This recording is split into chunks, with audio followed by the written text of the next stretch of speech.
Mr. Secretary, thank you so much for being here with us today. I'll just start with an observation. As an immigrant to this country myself, I've been listening to this debate, and I think it's important that we remember that over the last 4 years, we're talking about illegal immigration. We have seen an across-the-board effort to try to limit, shut the door to legal immigration to the United States. Asylum virtually shut down.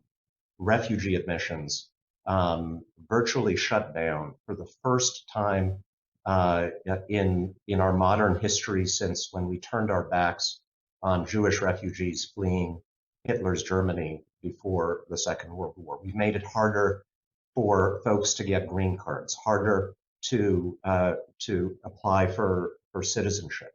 We've banned travel and admissions from particular countries. This is a crisis. This is a moral crisis. It's something that has hurt our economy. It hurts our strength, our position in the world.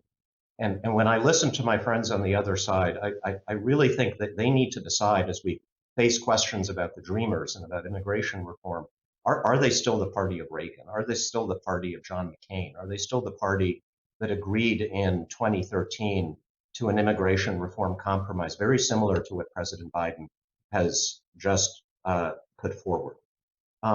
My Republican colleagues know, they say this very often, and they're absolutely right, that we are beginning a contest as a country with the Communist Party of China. And I wish that they would recognize that one of our greatest strengths in that contest is that we are the country, the United States, not China. We are the country that attracts energy and youth and talent from around the world, that millions of people want to be American citizens. Millions of people want to be American taxpayers, want to be American soldiers. Why would we squander that advantage? I hope we don't, for the sake of promoting fear in the service of political ends.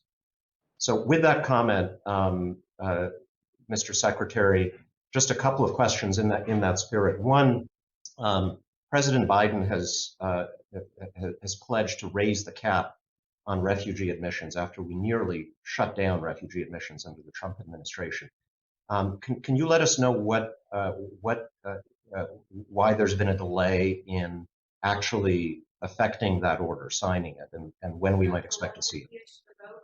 Congressman, thank you very much. I know that the president is considering that issue. It's a serious issue. He has committed to restoring our leadership in the world, including as a leader as a place of refuge for people fleeing persecution. And so I will defer to him in his deliberation on that important issue. I know he's very committed to it. Okay.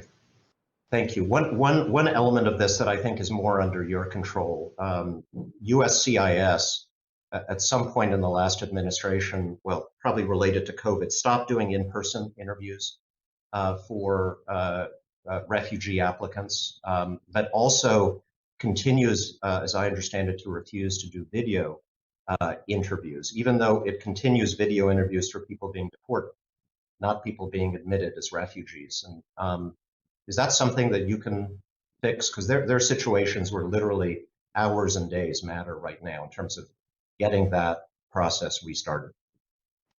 Congressman, I'll have to take a look at that to see what U.S. Citizenship and Immigration Services practices are with respect to video interviews of refugee applicants. I will look at that and get back to you. I'm familiar with the pros and cons of video interviews. They present tremendous advantages in a number of different respects. So I will follow up as quickly as possible. Thank you. With very little limited time, very different issue. Big controversy last year. DHS units like BORTAC involved in policing civil unrest in the United States.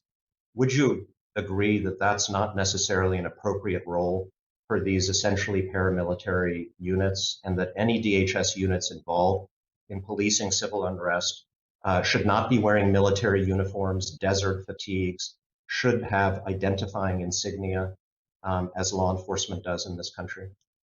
Congressman, I'm looking very carefully at what occurred in Portland, the deployment of different resources throughout the Department of Homeland Security. And what I would like to do is give my personnel an opportunity to address the issues and questions that I have, and then I will circle back with you. I want to be respectful of my workforce, but it is an issue that I am very focused on.